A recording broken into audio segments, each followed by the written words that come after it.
everybody.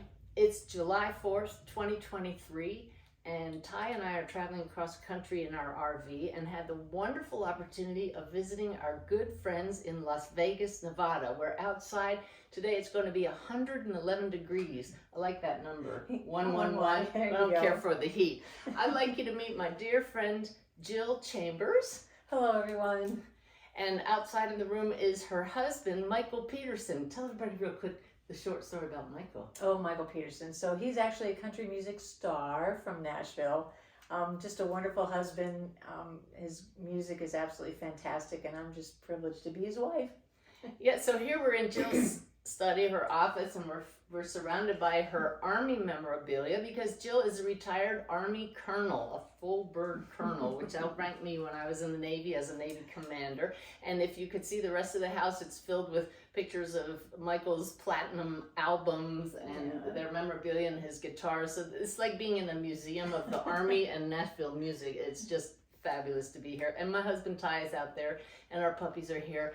But Jill and I just finished wonderful coffee with some friends of hers at a coffee shop, and we were sharing stories from 9/11 because both of us were in the Pentagon on 9/11. Right. And the stories kind of captivated the women that we were having coffee with, and Jill shared a story about someone she knows who was killed in that day in the attacks on the Pentagon, but how he came through to someone from across the veil, someone who was skeptical, who really didn't know about the afterlife, and now we get goosebumps thinking about it because, of course, from what I've learned, and Jill follows my work and she's had her own experiences, we know that death is not the end, and we thought we would share our experiences on 9/11 with you and end with this story of the afterlife that kind of brings it all together and gives everybody some hope.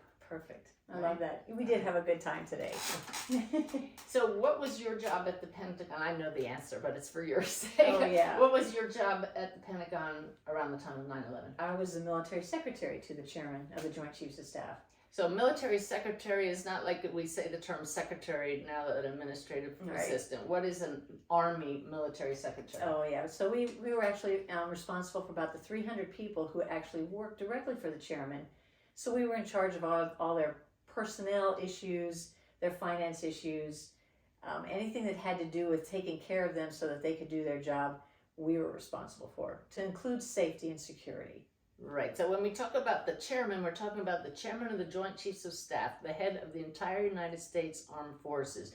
So she's right there taking care of all the bigwigs. And at that time, I was the aide to the chairman, his right-hand man, as we say, Yes, right-hand woman, responsible for making sure he was where he needed to be, in the right uniform, had everything he needed at the time, and make sure he looked good at all times. And she did a great job at that, by the way. Yes, definitely. You had to. I still have nightmares to this day that I screwed up. So I will start with my story. Okay. And then, because I wasn't there when the planes hit the Pentagon, the plane did, but Jill was. So on that day, on September 11th, 2001, my boss, the chairman,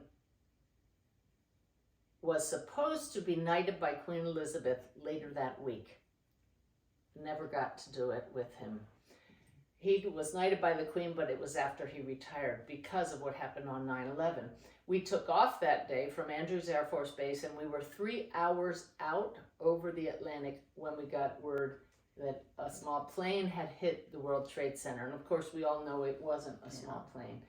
And so the chairman said to me, take us back to Washington, once we found out that this was bigger than we thought. But the plane had not yet hit the Pentagon, our office building that we just left a few hours earlier. So I went up to the cockpit and I said to the pilot, take us back to Washington. And he looked at me and he said, Commander, our flight path is going to go right over Manhattan. So by the time we arrived back over Manhattan, the towers had collapsed and all this billowing smoke was coming up. Edit into this video the picture that I have of our view from the aircraft. At that time, I don't think you realized this morning when I was telling this story, we were in the last aircraft in U.S. airspace. I did not know that. No. Yeah. We had fighter jets escorting us so nobody would shoot us down. And we landed at Andrews Air Force Base and had a big military police escort back to the Pentagon. 10 motorcycles, 3 police cars, I remember. But there was nobody on the highways. It was so surreal to travel back through the streets of Washington on the highway and have no cars. And then to see the Pentagon come into view in the distance with smoke billowing out of it. I get the goosebumps because it's just something you couldn't have ever expected would happen. So I'll tell my story about when we got back there later, but you were in the Pentagon. How did you hear about the planes hitting the World Trade Center? We saw that on the television. We were in our office. We had a big television in there. So between my office and the chairman's dining room, everybody started to hustle into our area and watched. Did somebody just come in and say, you got to see the news? Right, exactly. Yeah, just and make sure we were watching that. So I mean, you all have your own stories. You can't tell our stories without everybody remembering where you were at that time. Exactly. So that first plane had hit. And again, just like most everybody thought, small plane, bad accident, but everything will be okay. And of course, then the second plane hit. At that point, a lot of the service members were saying, these things happen in threes. We should, this is really scary. And you hear that, it's like, okay, but, as a leader, you're trying to calm everybody down to and say, just relax. Everything's going to be okay. And I will tell you that on our aircraft, that was the atmosphere as well. There was no panic. It was just, what do we have to do to deal with this? And watching the chairman taking his lead, we thought we might end up going to the underground bunker. It's a secret bunker where the command center that we thought we might have to go into, and your brain just kind of goes into that military mode. Right. Yeah.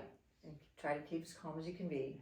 So I will tell you that I had a headset on talking to one of our colonels back in the office, right across the hall from where your office was. And I remember telling him we're coming back, and he said to me, Suzanne, something just happened here. I have to go. And I got the goosebumps again. Oh, really? Because that was, we didn't share that. You didn't tell me that either. No. That was the moment that the plane hit the Pentagon, but it was the other side of the building from where our offices were. Right. So did you feel an impact? Didn't feel an impact, didn't hear alarms. The only way that we really knew something happened is that one of my sergeants was on the phone with a friend of ours that she was doing some business with in the Pentagon over in that area down on the first floor. And all of a sudden my sergeant looked at me and said, ma'am, something's terribly wrong. Something's really, really wrong. And because the phone went dead. Because the phone went dead, and her eyes were just like saucers. There was fear in her eyes. And Jill told me that the woman that her sergeant had been talking to was killed because she was right there when the plane hit. So still not quite sure what was happening, but within moments, people were just rushing by our door. And at that point we knew, okay, something's happened, but my goodness gracious, who in their right mind would think that a plane had hit the Pentagon? That would just be insane. So my 2 sergeants and I quickly got out. We got right out of the river entrance. There are 5 different entrances, one on each side of the Pentagon, and they all have names. And our entrance close to us was called the river entrance. Right, and we were very close to that, so we just stepped right outside. And my sergeant and I looked at each other and were kind of holding hands, but the black smoke was actually coming down over top of us. So then we knew. We still didn't know it was a plane, but we knew that this is not right.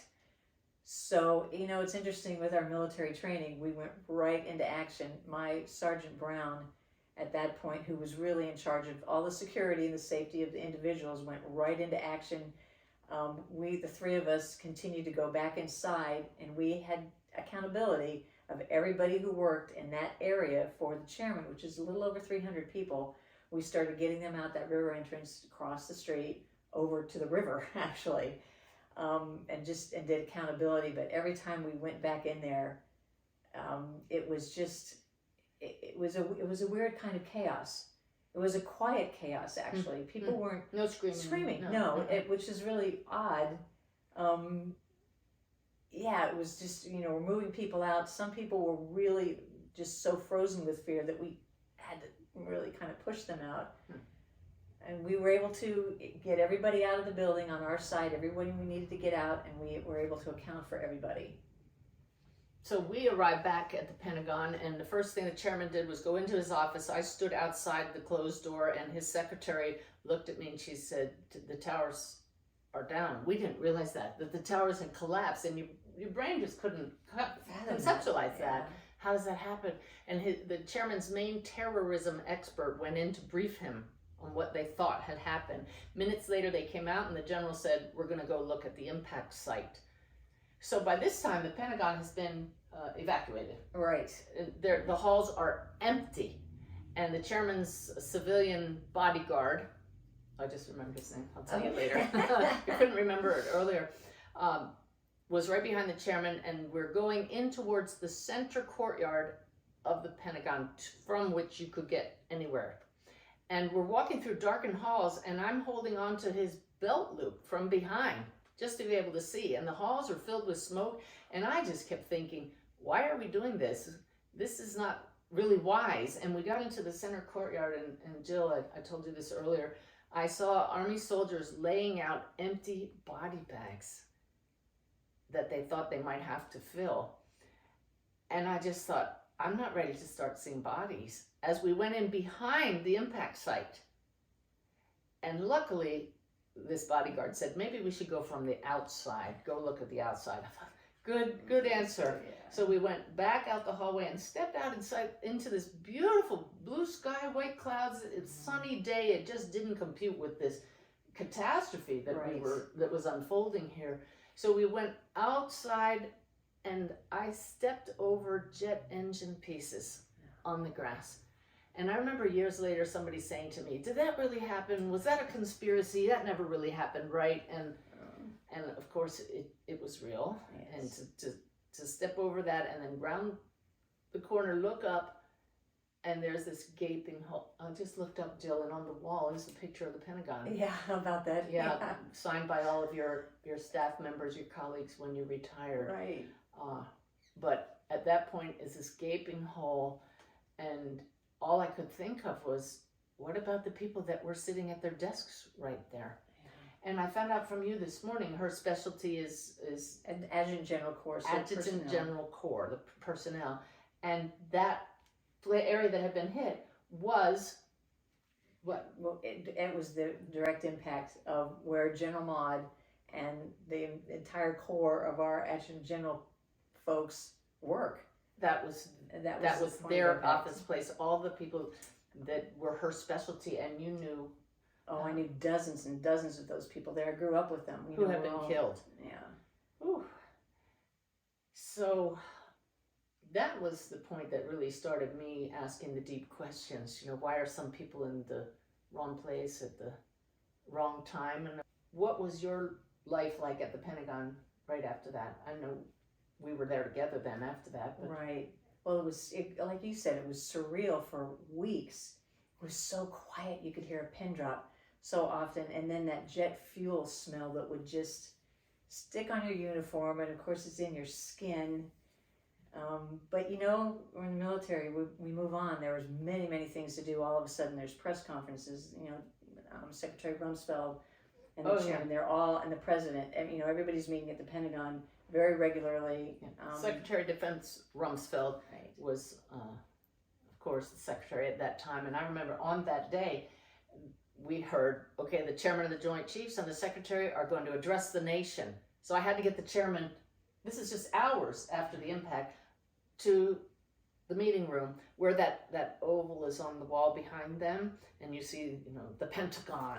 I was standing right to the side. I'll put my picture on the video, standing right off to the side. But I remember before we went in that room, Jill, the public affairs officer for the secretary, stood them out in the hallway and said, this is a woman who was way outranked by these two men, and she looked at them and she said, you are going to be addressing the nation. They are going to be looking to you for confidence. You need to assure them that the government is still in charge. I just remember thinking, who is this woman who's telling them this? But it's what everybody needed to hear. They knew it, but they listened and they got up there and made it very clear. Oh, I totally remember that. And not only was she speaking those words, but she was. Were you there? Telling. Oh yes. You were right there. Right there. Oh my God, I don't remember that. You will not smile. You will not.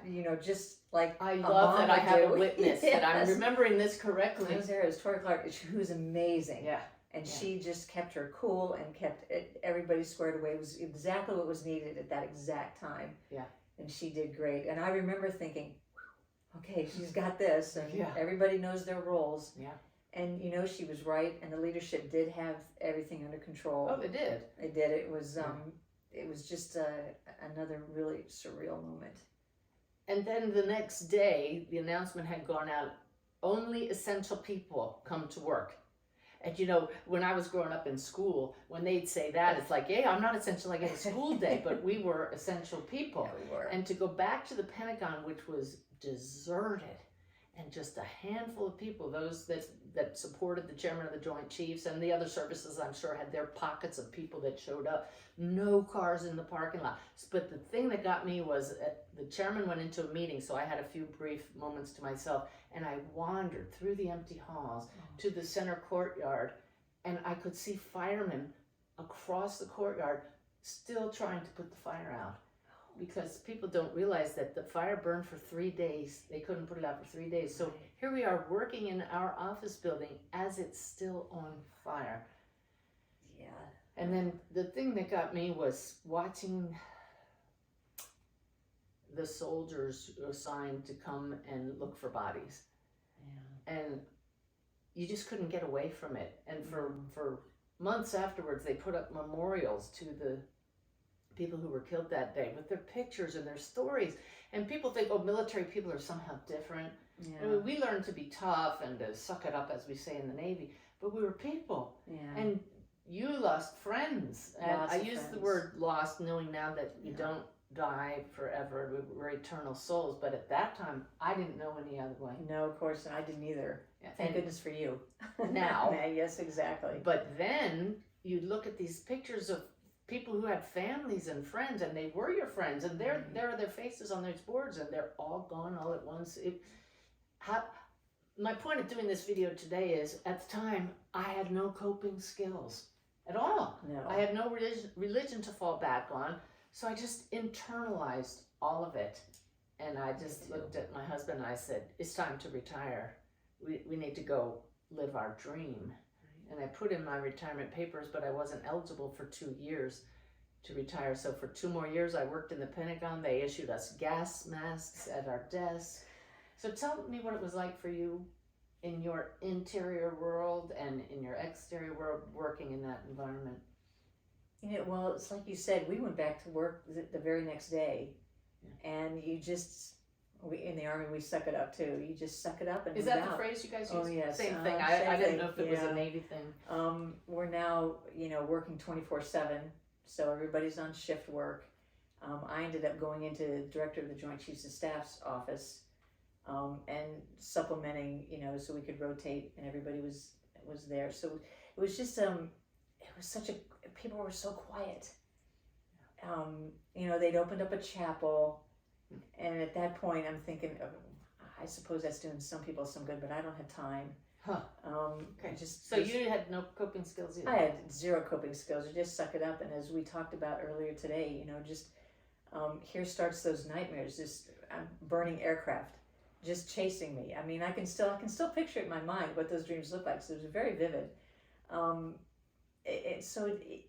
didn't know. I had no idea what was really happening to me. I had a job to do. Mm-hmm. I was working. I did share the story with the girls today that there was a part of me that was so nervous about it happening again, which several times the alarms did go off. I was there for one of those, yeah. Scary. It's just scary, and things just bubble up and start over again. But there was almost a year's worth of time where I wouldn't go to the restroom by myself. It's not that I would ask somebody to go with me, but as girls, it's kind of nice when you can have the whole bathroom to yourself. The Pentagon is so big, 23,000 people, that the restrooms had 20 stalls, 10 down each side. They were cavernous. I had never heard this story, but you said you'd wait in the hall to see if there was somebody else there. Yep. Why? I just wait, just in case. if something like this happened again, I would have a buddy to help the two of us work together to get out. Because I'd known some friends who actually did survive through everything that happened with the plane, and their coping skills on what they needed to do to get out. And they needed friends. They needed people to hold on to. They worked as a group. And I thought, if something happens, I'd rather be in a group than by myself. And that was a whole year's worth. Well, you shared on one of my podcasts, we'll have to dig it up and get the link, and I'll put it in the description to this video, that you learned that you were actually having symptoms of PTSD. Right. And didn't realize it. The nightmares and the cooking skills. And... Right. And not sleeping. I mean, and you know what it's like, even on a normal day, working at the Pentagon, when you're at your best and you're working at the level we worked at, you weren't getting much sleep anyway. No. Jokes, my husband jokes with people that I worked half days at the Pentagon when I was the chairman's aide, and they go, really, only half days? And he'll say, yeah, 6 a.m. to 6 p.m. Yeah, exactly. That was normal. Yeah, exactly. Yeah. So with this, lack of sleep, and now it's even worse because the nightmares, if you actually did get a chance to go to sleep. But who was talking about post-traumatic stress at that time? Nobody. And I, didn't associate this with our Vietnam vets, our World War II vets. I was in the Pentagon in the moment doing what I needed to do. But you shared with me that I said to you, what was the most traumatic part? So we know now that every energy has a vibration that affects us. So we're around all these people who are handling their own grief, their own issues. So that's just constantly in the air, so to speak. But you said you had to go to the funerals of... Yeah, I went to 11 funerals. 11 funerals of colleagues she personally knew. And after that, that's when I knew, okay, I couldn't go anymore. I was done and done with those. And because, the day before, we're all joking around and meeting down at Baskin Robbins to have an ice cream or something, and then this incident happened. So, yeah, by the 11th funeral, and just the devastation of everybody and the families.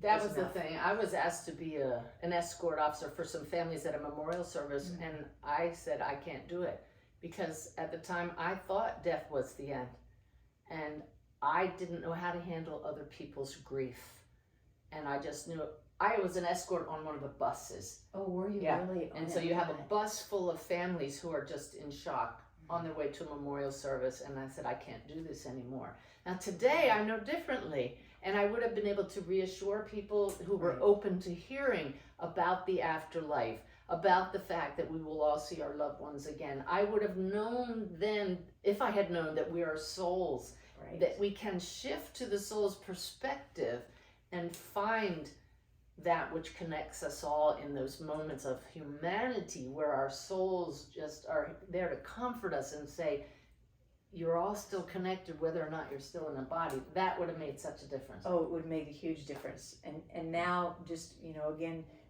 reconnecting with you and knowing your work and enjoying all the things that you're sharing.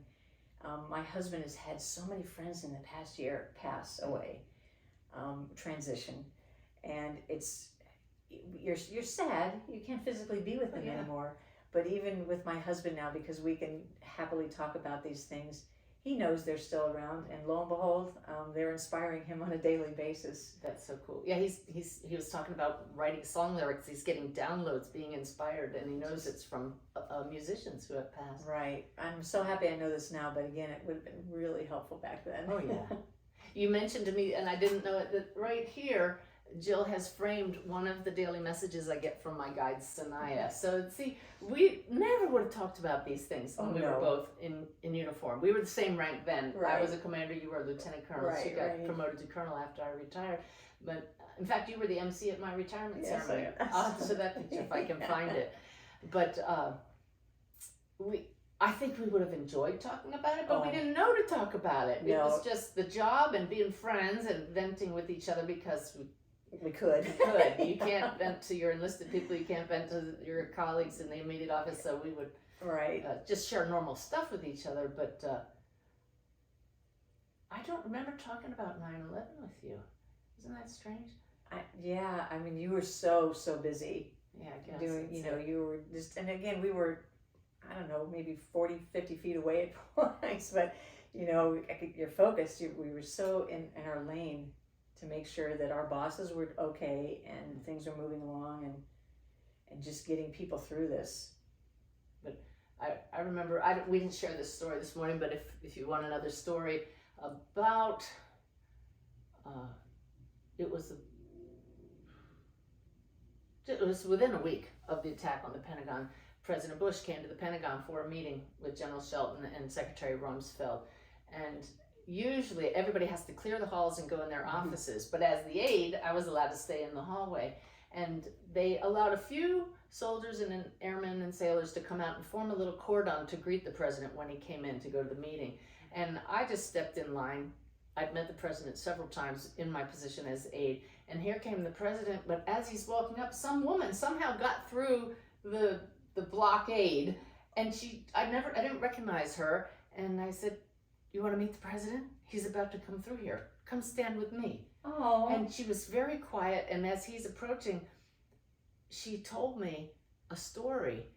And you're not supposed to talk to the president when he comes through. Just shake his hand. You might say, "Good morning, Mr. President."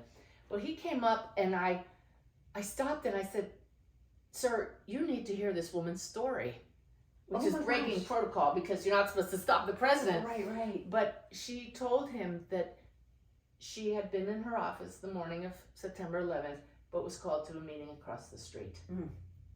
And everybody in her office was killed. And she would have been too if it weren't for that meeting. Wow. And there were no cameras. There was nobody. There was one, his personal photographer, because I have a picture. If I can dig it up, I'll share it. But he stopped and he reached out and he hugged her. Oh.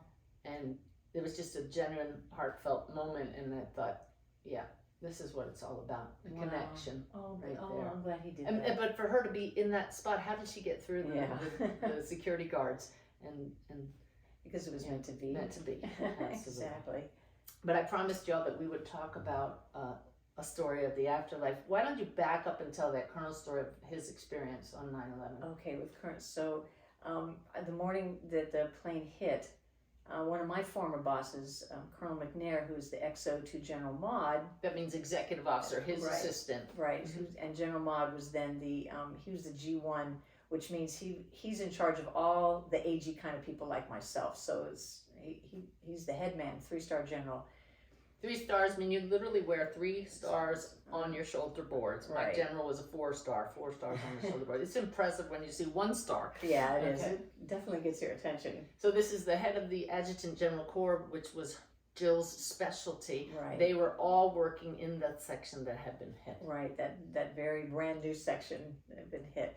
So Colonel McNair was actually a few corridors in. So in the Pentagon, you have the E ring, which is the outside, then the D ring, then the C, then the B, and then the A. It's concentric hallways that are all Pentagon shaped with a courtyard in the center. Right. The E rings were all the big generals' work and their staffs. We were in the E ring. That's a big deal in the Pentagon. Yeah. But this colonel he normally was in the E ring. Normally, always, in General Maude's just outer office. So he would have been killed if he'd been there. Exactly. Direct impact site right there. Exactly. So he was actually in the C ring in a meeting with a bunch of other people, probably about 10 or 12 people.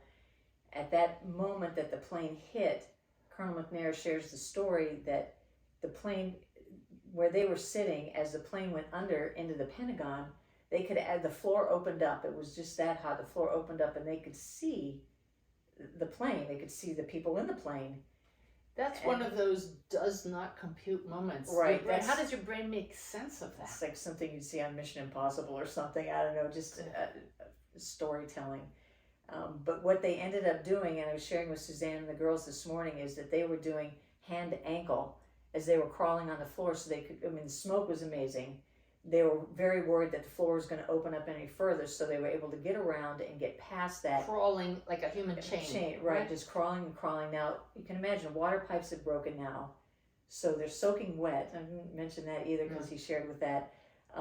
They were using their clothing to try to, just breathe in through their clothing so that, they wouldn't inhale all the smoke. They ended up getting to a place in the Pentagon and just inside the C ring where there was a window, and they could break that window with a computer, and they were able to, actually it was the A ring, I'm sorry, that's how far they had to crawl, and get into the courtyard. And jumping from the second floor. From the second floor. and they all made it. But it just horrific. And again, Colonel McNair's AG like myself, and the meeting was with other AG people, so it's just amazing to hear how they did that. Again, teamwork. Hence, if I go to the bathroom, I want to have a team with me. Yeah. It was because of that, knowing that the team would work. But I know he had some survivor guilt. Because his boss, the 3-star, was killed, and many people everybody in his immediate office, like Right. that woman that I met. Right, Yeah. exactly. It was just, and then all the floors above that. So there was, I guess, the Navy side, and there were some Air Force folks. So as you go up. So this is getting a little heavy, very heavy, but Jill has a story that he shared with her, which I promised that we would share, so this part's awesome. Yeah, so this is now several weeks after the Pentagon's been hit, and I was walking down the hall, and I saw Colonel McNair coming around the hall, and he sees me, and he is walking very, very fast towards me, and I'm thinking, oh, well, he probably wants to give me a hug, we're good friends, I don't mind that. But as soon as he gets up to me, he grabs my jacket and puts me up against the wall, and he says, I've got to talk to you. I said, okay, well, this is good, but could you let go of my shirt here? So what's up? So here's what he shared with me.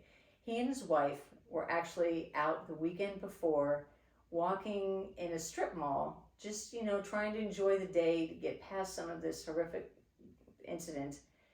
And his wife says, hey, Phil, I actually want to go into this beauty shop and make an appointment. I heard they're really good in there. And he's like, oh, fine, let's go. So gets into the beauty shop, and the woman in the first chair is working on someone, combing scissors. And she pauses and looks up and sees them, and kind of smiles a little bit and says, well, can I help you? And then she says, yes, I'd like to make an appointment. So the beautician stops, and she comes over to greet them. Didn't you say she looked up? Yeah, now she gets closer to them, and now instead of looking at them, she's looking up over them.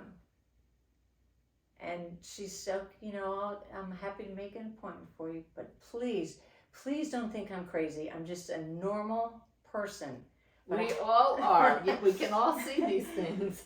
But I have to ask you, did you recently lose a grandfather or a dad or somebody elderly? Did somebody pass recently? And of course, the two of them are now looking at each other. Phil and his wife are looking at each other. And on a side note, just so that you know, General Maude is about maybe 5'6", 5'7". He's not a very tall man. Stark white hair. So it looks like a grandfather. Looks like a grandfather, exactly. 3-star generals are a little older than the rest of us. Yeah, exactly. So they both, looked at each other and said, well, no, we didn't lose any relatives. And she said, well, okay, I just need to share with you that there's a person standing behind you with really white hair, and he wants me to tell you that everybody is okay. Just stop worrying. Everybody is okay. And of course, they now have an understanding, at least of what they think might be going on. The caveat to all of this, and what really brought it home, was she said, he keeps doing this. Now, General Maude was famous for, he's just an extraordinary man. He's no ego whatsoever. But when people would question him, he would always do this on his shoulder boards with his 3 stars to say, I hear what you're saying, but I'm the one wearing the 3 charge. stars. And so I'm sure in a very joking manner, so that they would understand that it was him. He was doing this, and this beautician was sharing with them. All I can tell you is that he said everybody's okay, and he's doing this. So at that point, again, I'm a happy believer in all of that. It was like, oh, well, this is really great. Really? Can that really happen? I guess. Of course, then years pass until we reconnect, and it's like, of course it can. Yes, it can. So it's just, it just is. I believe that those who transition are back to help us. They're okay. It's hard to know that, when you're going through it, and it's maybe sometimes hard to share that with people who aren't ready to hear it. But it's like you said, even now when I've gone to a couple funerals since then of family members, I'm sad. I can't reach out and touch them, but I just know they're okay, and I know that I can feel them around me, and it's such a beautiful, comforting thought. And I love that this Army colonel who probably had no external belief knew inside this is something I need to pay attention to, and knew to share it with you. And it all comes back around that we got to share it with you today. Right. So I know we all have our stories from that day. We just wanted to share that with you today and give you a little uplifting story to end it with, to just reassure you, no matter what, there is no death and love never dies. I love that. Yes. That's a great All right. feeling. Thanks, everybody. Thank you.